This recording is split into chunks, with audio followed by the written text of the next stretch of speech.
Welcome back. We are Gentlemen United, and you are in the Man Cave.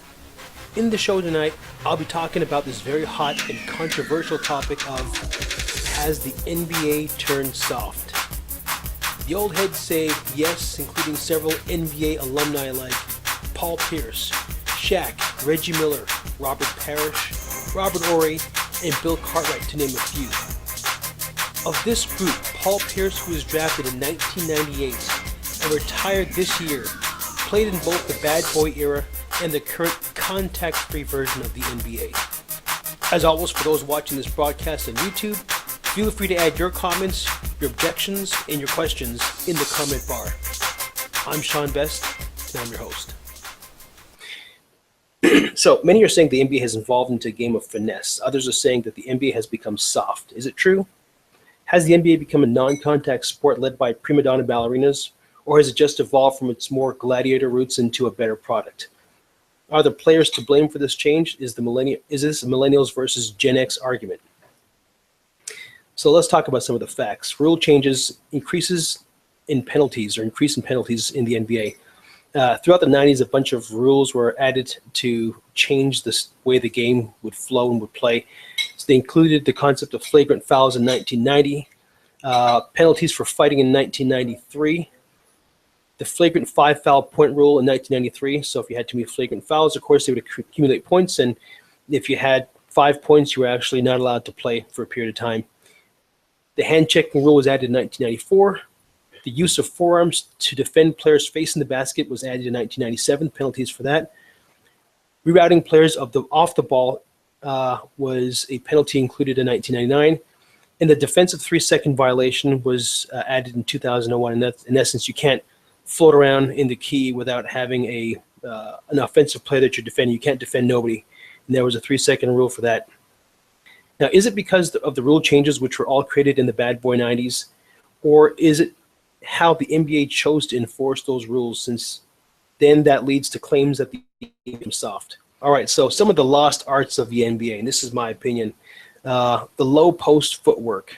You don't see that anymore. Guys like Tim Duncan, Hakeem Olajuwon, David Robinson had some very tight and sophisticated low post footwork moves. You don't see, in my opinion, you don't see any of that anymore. And it's really sad. A lot of the fives are now stepping out to the three like everybody else, because if they're not stepping out to the three to get the ball, they're picking up garbage. They're just the garbage players, and they don't touch the ball. Some of the lost arts include the enforcer, guys like Charles Oakley, Bill Laimbeer, Anthony Mason. There are no more enforcers in the NBA. Everyone is basically a two-guard with different height and different degree of ball handling skills. Also, the Warrior hit guys like Dennis Rodman, Patrick Ewing, John Starks, Joe Dumars. Those guys would go out there and literally they'll put the wood to you, put you on the floor if they needed to. If you came flying into the key like some of these guys do today, they'd let you know you may get past the first time, but the second and third time you're not making it in without getting a forearm. You're not hitting the floor on the flat in your back. So a lot of that I think is missing when you watch a lot of these highlight reels like I watch, even with the finals playing right now. You watch these guys fly into the key. No one even touches them. They stand back and watch them. They might as well take pictures. Guys is like Steph Curry. Okay, the guy can hit a three. When you let that guy fly into the key, play after play to deal layup, and no one touches him, really? Pure physical dominance, imposing your will. Guys like Charles Barkley, Shaq, even Michael Jordan.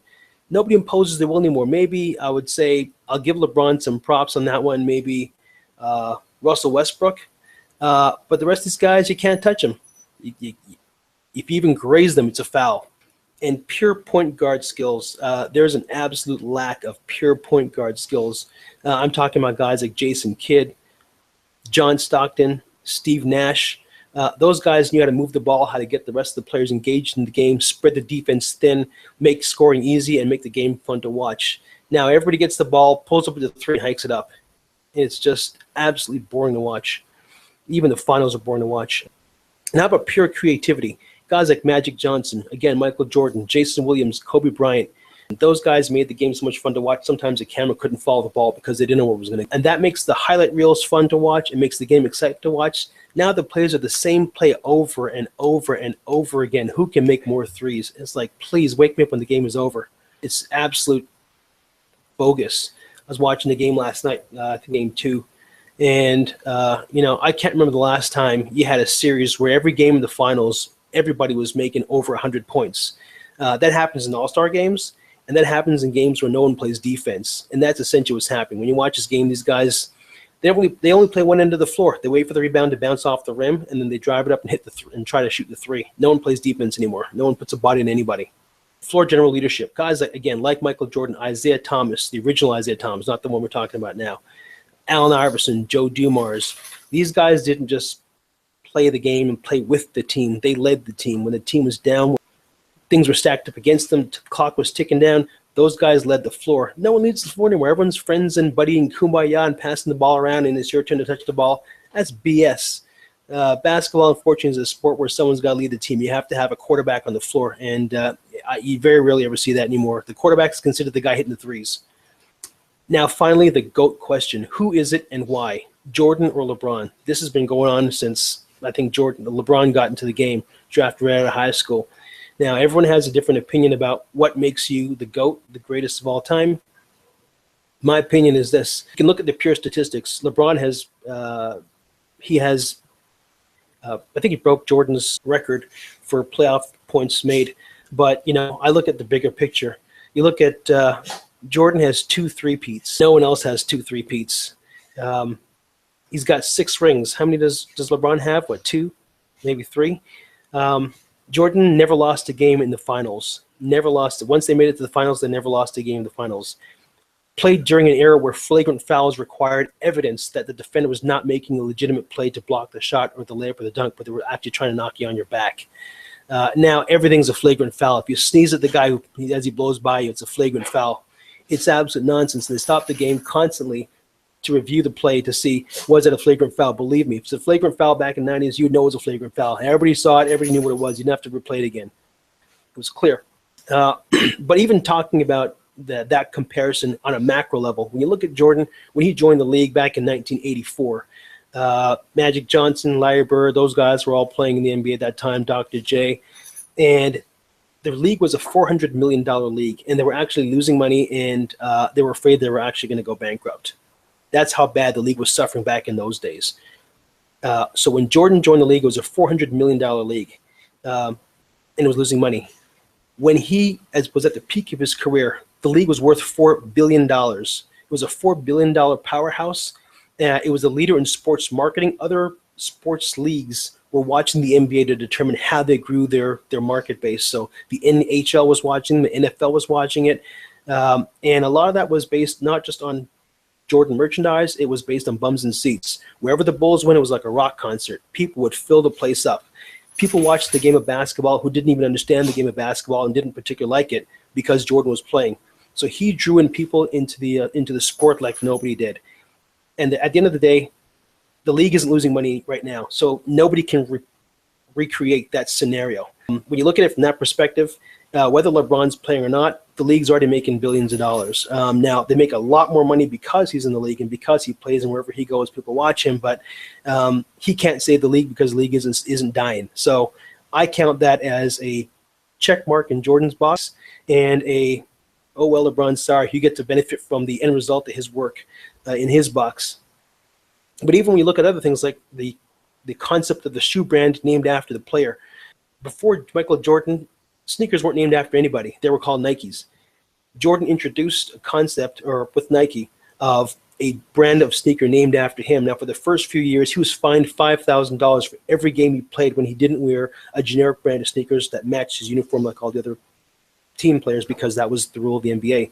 It got to a point after a while when Nike realized they were making so much money on this Jordan brand of sneaker that they were paying his fines for him, and they paid them for him until I think they stopped fining him for that. And when you look around the league, half the players playing are wearing his shoes. I mean, he retired, 10 years ago, and people still know who he is. His shoes still make billions of dollars, and everyone's still buying them. So that's my comparison. You tell me if I'm wrong. And lastly, well, there's a couple of other things. Jordan created what I would consider to be a sixth position, the swing guard. Before Michael Jordan, there was no such thing as a swing guard. There were 5 positions on the floor. After Jordan, you had the Allen Iversons and the guys that came after him who played these swing guard kind of, blended hybrid positions. Those didn't exist before Jordan joined the league. So I'd say he changed the game in that way. So, and at the end of the day, when people talk about, somebody who's the greatest in whatever it is that they're doing, that term, the greatest of all time, that's synonymous with he's the Michael Jordan of this. Tiger Woods is the Michael Jordan of golf. All these other sports, whoever people believe is the greatest at that point in time is the Michael Jordan of that sport. That's a moniker that's used to identify, greatness at the highest level, at the highest levels of the game. So that's my point of view. So if you have comments you want to add to the comment bar, you go ahead and do that. Prove me wrong. Now there are a bunch of other clips that I added in the low bar that you can take a look at of people who've also stated their opinions, including Reggie Miller during the course of a game when someone called a foul, the ref stopped to take a look at it, and he even complained.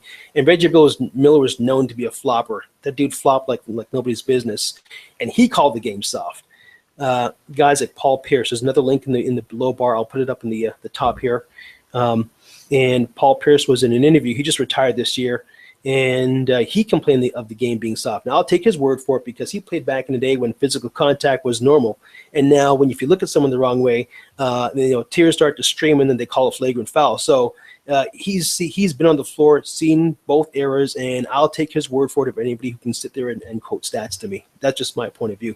Then a couple of other ones. There's the Hall of Fame interview with Shaquille O'Neal, Allen Iverson, and Yao Ming, where they all kind of come to the same conclusion that, it's become soft. Now, to balance it all out, I do have a couple of interviews from the show called Undisputed with Shannon Sharp and a few other folks, and there's a couple of guys on there. I think this guy's name is Nick Wright, who claims that LeBron has already surpassed Michael Jordan, and he quotes all these stats, and all the other guys on the panel, of course, are old enough to remember games that Nick Wright wasn't around for. So I'll give his comments that much credibility, but he seems to believe that he's got it right. So guys like Dennis Rodman, he basically says LeBron is no Michael Jordan. He starts to talk about some of the things he thinks are different between the two of them. Isaiah Thomas picks LeBron James over Michael Jordan. But anybody who knows the story between Michael and Isaiah, those two were never friends.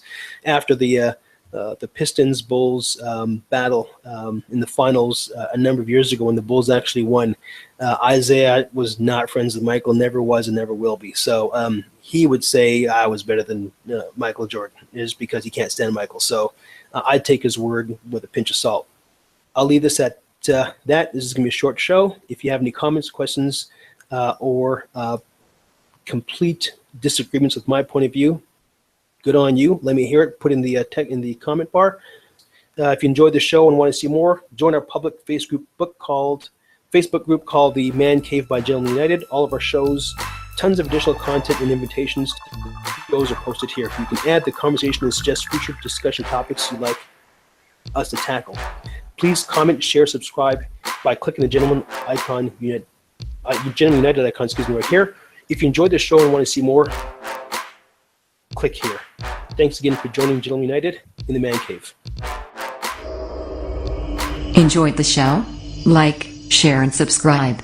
And thanks for joining us in the Man Cave.